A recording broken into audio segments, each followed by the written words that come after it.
Hello दोस्तों, स्वागत है आपका अपने चैनल पे जहां बात करते हैं हम इंडियन स्टॉक मार्केट के बारे में। और आज क्लास 31 में लेके आ गया हूं मैं बॉलिंगर बैंड। जी हां, आज हम बात करने वाले हैं कि बॉलिंगर बैंड क्या होता है, बॉलिंगर बैंड कैसे काम करता है और कैसे डिफरेंट टाइम फ्रेम पे इसको अप्लाई किया जा सकता है। साथ ही मैं बताऊंगा कि कौन सा मेथड को यूज करके आप बॉलिंगर बैंड की हेल्प से एंट्री और एग्जिट पॉइंट को फाइंड कर सकते हैं। तो इन सब पे होगी विस्तार से चर्चा, लेकिन सबसे पहले अगर चैनल पर नए हैं तो चैनल को कर लिए सब्सक्राइब, बेल आइकन को दबाना मत भूलिएगा ताकि आपको रेगुलर अपडेट मिल सके। तो चलिए स्टार्ट करते हैं बॉलिंगर बैंड। और हाँ, वीडियो को बिल्कुल भी स्किप मत कीजिएगा, अदरवाइज आप इंपॉर्टेंट पॉइंट और टेक्निक को मिस कर जाएंगे। बैंड को 1980 में जॉन बॉलिंगर ने दिया था, जिसकी फोटोग्राफ यहाँ पे देख सकते हैं कि वही है वो ग्रेट लेजेंड जिन्होंने बॉलिंगर बैंड को डेवलप किया था। और इन्हीं के नाम पे, जॉन बॉलिंगर के नाम पे ही इसका नाम रखा गया था बॉलिंगर बैंड। इनका खुद का वेबसाइट है जहाँ पे आप जाके और भी इसके बारे में डिटेल्स पढ़ सकते हैं, बॉलिंगर बैंड को विस्तार से समझ सकते हैं। ठीक है, तो उनके वेबसाइट पे बहुत सारी चीज़ें आपको मिलेंगी और वहाँ पे आप जाके आपको उनको बाई करना पड़ेगा। ठीक है, तो अब समझते हैं कि बॉलिंगर बैंड क्या है। तो देखिए 1980 में जॉन बॉलिंगर ने एक टेक्निकल इंडिकेटर टूल डेवलप किया और अपने नाम पे इस इंडिकेटर का नाम दे दिया। ये टूल जो है बेसिकली सिंपल मूविंग एवरेज से समहाउ रिलेटेड है और डिपेंड है और उसके ही नियर अबाउट में मूव करता है। तो बॉलिंगर बैंड जो होता है ये तीन डिफरेंट लाइन यूज करता है जो कि सिंपल मूविंग एवरेज के अप एंड डाउन काम करते हैं और वो उसकी वॉलेटिलिटी के ऊपर में डिपेंड करता है। हम लोग जब सिंपल मूविंग एवरेज से अप जाते हैं +2 जाते हैं और सिंपल मूविंग एवरेज के बिलो 2 जाते हैं। तो इन्होंने ये बताया कि बॉलिंगर बैंड को अप्लाई करके कैसे आप मार्केट के अंदर में एंट्री पॉइंट और एग्जिट पॉइंट को फाइंड आउट कर सकते हैं, साथ ही कैसे आप वॉलेटिलिटी जो है उसको देख के समझ सकते हैं कि कब प्राइस अप जाएगा, कब प्राइस जो है वो डाउन जाएगा। इसके साथ ही अगर हम बॉलिंगर बैंड के साथ में W और M पैटर्न को देखते हैं तो हमारे लिए बहुत आसान हो जाता है ये समझना कि ट्रेंड जो है वो खुद को कंटिन्यू रखने वाला है या डायरेक्शन चेंज करने वाला है या वो साइडवेज में मूव करने वाला है। तो आगे देखते हैं कि बॉलिंगर बैंड कैसे होता है। तो देखिए मैंने क्या लिखा है यहाँ पे कि Bollinger bands are the composed of 3 lines. क्या है? Composed of 3 lines. One of the more common calculator use is 20 day simple moving average. जैसे कि प्रीवियस स्लाइड में आपको बताया है कि ये सिंपल मूविंग एवरेज के नियर अबाउट में ही मूव करता है। तो ऐसे में जो होता है वो यहाँ पर हम लोग लेते हैं 20 डेज का और वो जो होता है वो मिडिल बैंड में होता है। इसके साथ ही जो ऊपर की लाइन होती है उसको हम लोग बोलते हैं अपर बैंड और नीचे की लाइन को बोलते हैं हम लोग लोअर बैंड। तो डायरेक्टली मैं आता हूँ चार्ट पे। तो देखिए मैंने यहाँ पे एक जो है स्क्रीनशॉट दिखाया है। तो ये जो लाइन देख रहे हैं, ये वाली जो लाइन है ये जो है आपकी ये हो गई 20 पीरियड ऑफ मूविंग एवरेज। जी हाँ, ये सिंपल मूविंग एवरेज हो गई। इसके साथ ही जो ये लाइन है, ये लाइन को हम लोग बोलते हैं अपर बैंड और जो ये नीचे की लाइन है इसको हम लोग बोलते हैं लोअर बैंड।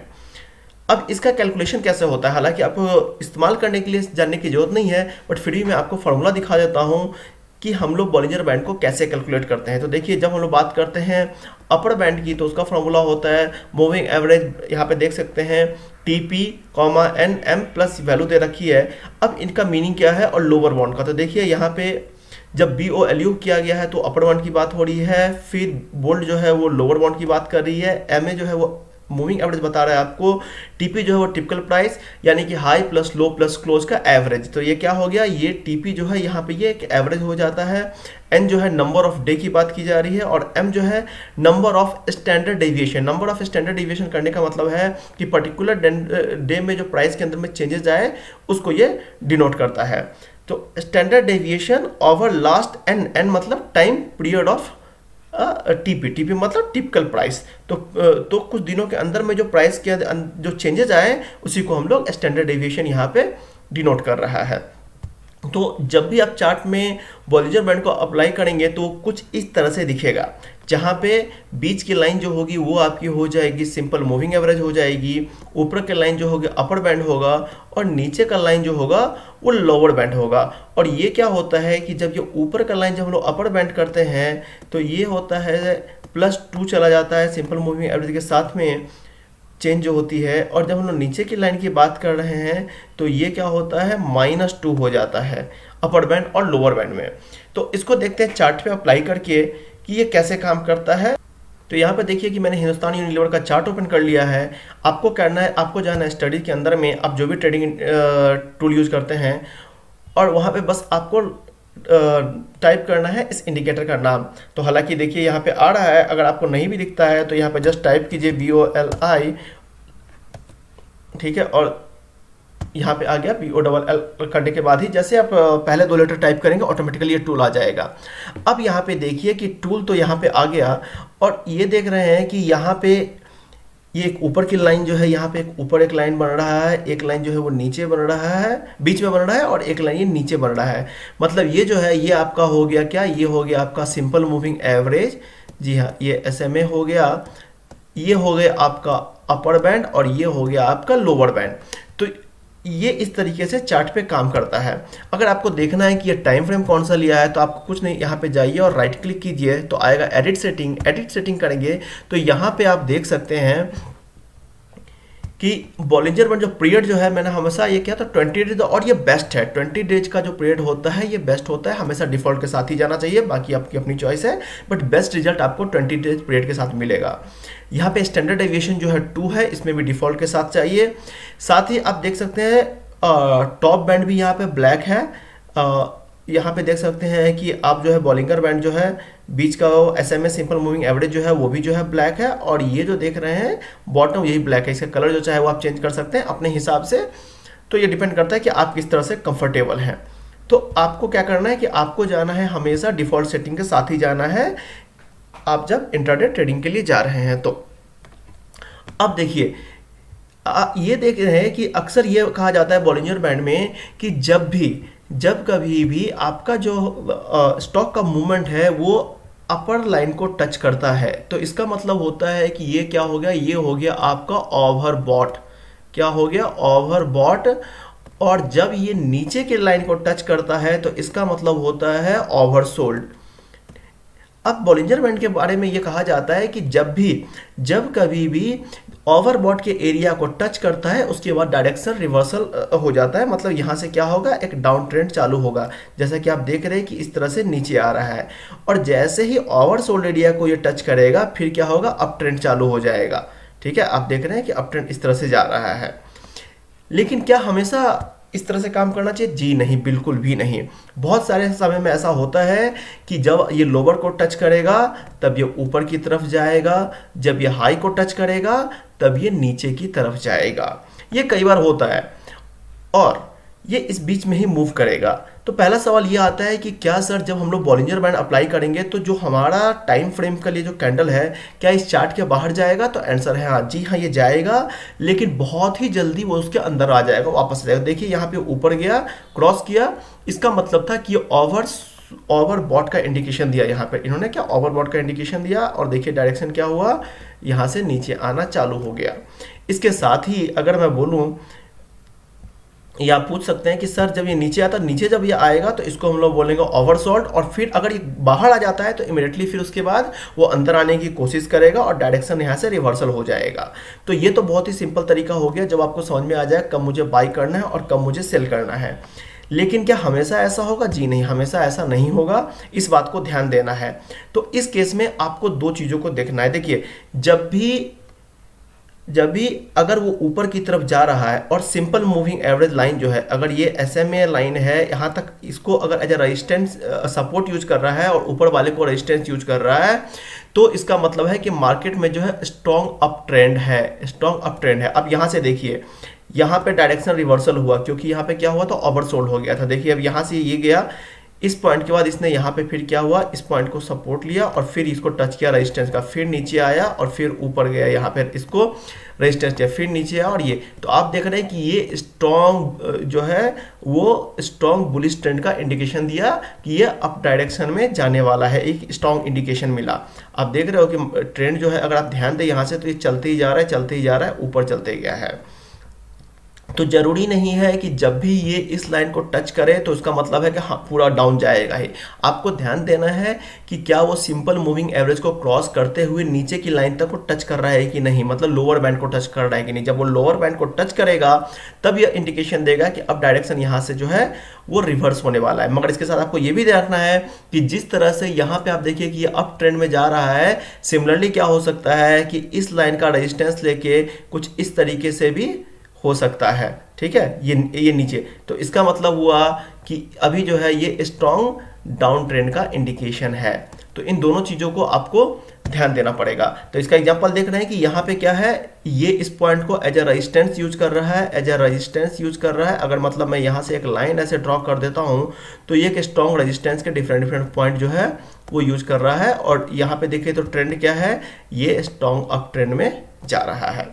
यहीं पे इस इमेज के दूसरे पार्ट को देखेंगे हम लोग, तो देखिए यहाँ पे ये क्या है, इस पॉइंट को टच किया, ठीक है, और इस पॉइंट को टच करने के बाद में यहाँ से डायरेक्शन चेंज होना चाहिए, तो डायरेक्शन अप जाना से, तो यहाँ पे आपको ब्लाइंडली बाय नहीं करना, क्योंकि इसको जो क्रॉस किया तो इसका मतलब था डायरेक्शन चेंज होगा, टाइम चेंज होगा, लेकिन और इस बॉडी के अंदर आ जाएगा। जो बॉलिंजर बैंड की ये जो बॉडी है, ये जो बॉलिंजर बैंड की जो बॉडी है इसके अंदर आ जाएगा। लेकिन यहाँ पे क्या हुआ कि इसने अपने डाउन ट्रेंड को कंटिन्यू रखा, मतलब ये देखिए इस पर्टिकुलर को पॉइंट को क्रॉस नहीं कर पा रहा है, और देखिए यहाँ से पूरा का पूरा नीचे गिरते गया, ठीक है। फिर यहाँ पे देखिए यहाँ से डायरेक्शन रिवर्सल हुआ, लेकिन इस पॉइंट को टच नहीं किया, तो क्या हुआ, फिर से प्राइस नीचे गिर गए। आप देख रहे हैं, तो मतलब आपको ये चीज ध्यान देना पड़ेगा कि सिर्फ ब्लाइंडली नहीं देखना है कि टच कर गया तो नीचे ही जाएगा। जाने के बाद में दो कंडीशन बनती है, पहला या तो वो अप ट्रेंड में जाएगा, या फिर वो क्या होगा, डाउन ट्रेंड में जाएगा, या फिर साइडवेज ट्रेंड में मूव करेगा। तो आपको ट्रेंड को समझना है। तो इसलिए कहा जाता है कि बॉलिंगर बैंड को यूज करने का सबसे अच्छा तरीका है कि इसके साथ में आप दूसरे टूल को यूज करें। वो दूसरे टूल क्या हो सकते हैं, आप यहाँ पे MACD यूज कर सकते हैं। MACD यूज करेंगे तो आपको हेल्प करेगा, ठीक है। आप इसके साथ में VWAV को यूज कर सकते हैं, आप इसके साथ में RSI को यूज कर सकते हैं, ठीक है।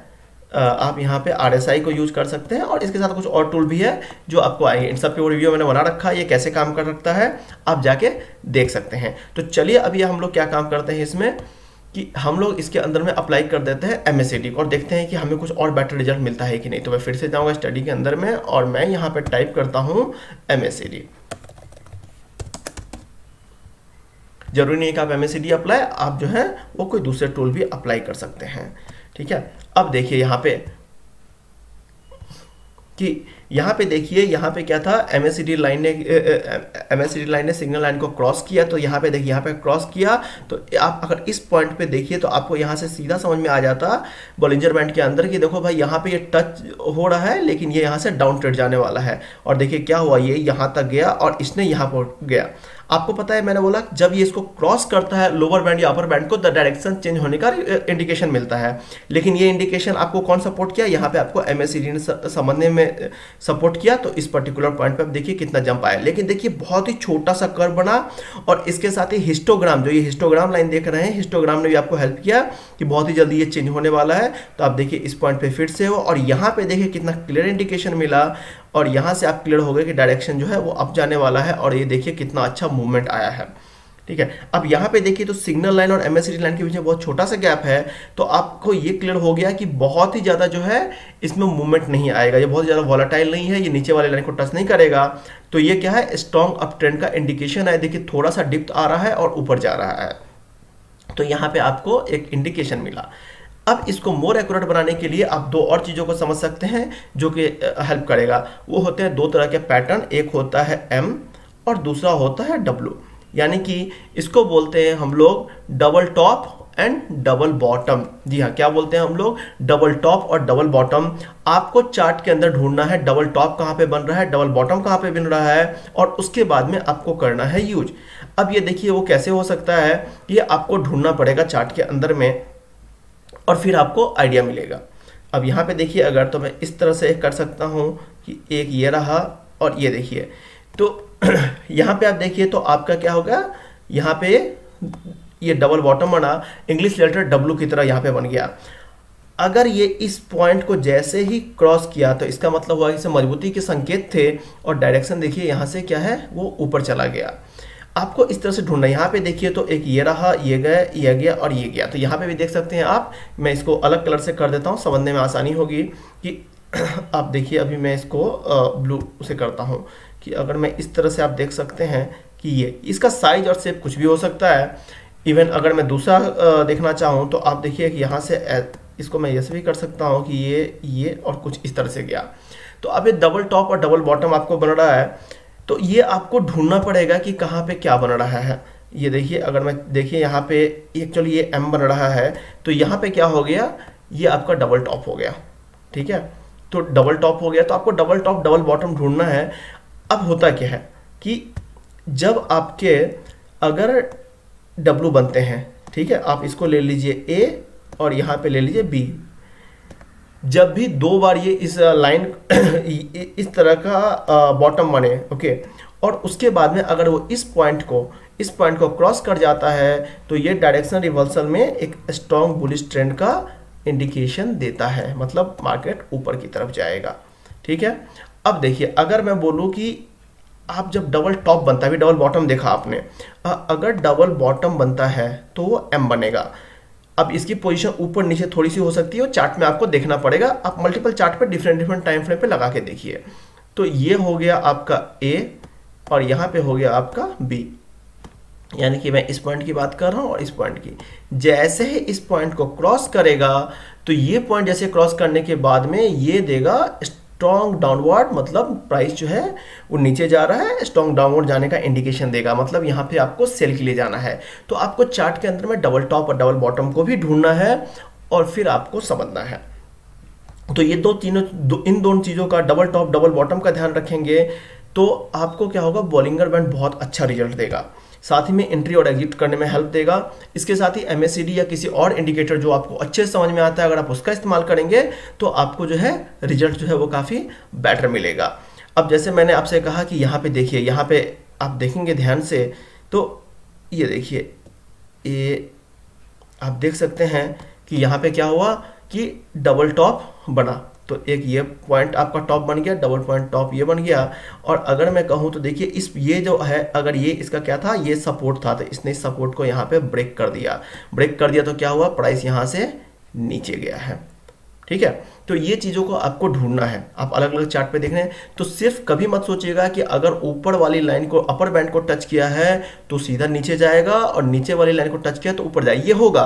लेकिन जब अपर बाउंड को टच करते हुए लोअर बाउंड तक जाता है और लोअर बाउंड को टच करते अपर बाउंड तक जाता है, उस केस में पॉसिबल है। लेकिन अगर ये उस पॉइंट को टच नहीं करता है, और देखिए कि एक पर्टिकुलर पॉइंट को टच करते हुए ऊपर के जो लाइन है वहाँ पे उसको रेजिस्टेंस लेते हुए जाता है, तो ये स्ट्रॉन्ग बुलिश ट्रेंड का इंडिकेशन देता है। और सिमिलरली आपको डाउन ट्रेंड में भी देखना पड़ेगा। तो यहाँ पे क्या हुआ, देखिए कि सिंपल मूविंग लाइन को टच कर रहा है किस पॉइंट पे, और ये ऊपर की लाइन जो अपर बैंड को, उसको एज अ रेजिस्टेंस यूज कर रहा है। ये क्या है, ये हो गया मान लीजिए इसका R1 हो गया, यहाँ पे देखिए तो R2 हो गया, ये इसका R3 हो गया। तो ये देख रहे हैं। अब आपको ध्यान ये भी देना है कि अगर मार्केट जो है साइडवाइज ट्रेंड में है, अगर वो स्टॉक पर्टिकुलर साइडवाइज ट्रेंड में है, तो उस केस में आपको बॉलिंगर बैंड यूज नहीं करना है, वरना बार बार आपका स्टॉप लॉस जो है हिट हो जाएगा। तो अगर आप चाहते हैं कि आपको इसके अंदर से बेटर रिजल्ट मिले, तो आपको क्या करना है कि बॉलिंगर बैंड के साथ में, ये जो बॉलिंगर बैंड है इसके साथ में किसी और इंडिकेटर को यूज करें। जरूरी नहीं है कि आप MACD को यूज करें। आप यहाँ पे, अब चलिए हम लोग कुछ और इंडिकेटर के साथ में देख लेते हैं। मैं यहाँ पे जाता हूँ और यहाँ से मैं हटा देता हूँ MACD को। मैं यहाँ से क्या करता हूँ, MACD को हटा देता हूँ। स्टडी में गया, मैंने इसको हटा दिया और मैं यहाँ पे डाल देता हूँ RSI। तो ये डिपेंड करता है कि आपको कौन सा इंडिकेटर साथ में समझ में आ रहा है। तो देखिए ये रहा RSI, और RSI क्या है, RSI कैसे काम करता है, कब RSI ओवरबॉट ओवर सोल्ड का इंडिकेशन देता है, ये मैं आपको पिछले क्लासेस में बता चुका हूँ।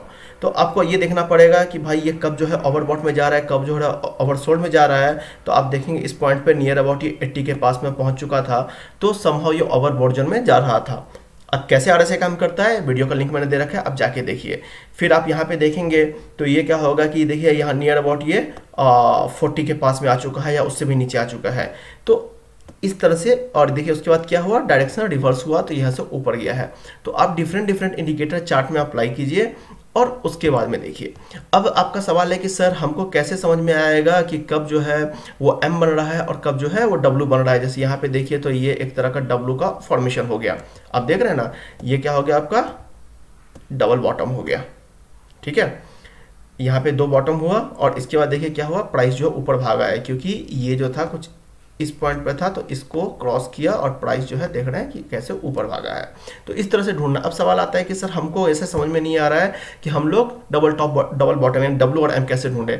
तो आप क्या कीजिए, उसके लिए सबसे आसान तरीका ये है कि आप जाइए डिस्प्ले में और डिस्प्ले में कैंडल की जगह पे आप कर दीजिए लाइन। तो आप इसको जब लाइन कर देंगे तो अब देखिए आपके लिए ढूंढना बहुत आसान हो जाएगा कि इसमें डबल टॉप कब लगाना है, कहाँ पे एम बन रहा है और कहाँ पे डब्ल्यू बन रहा है।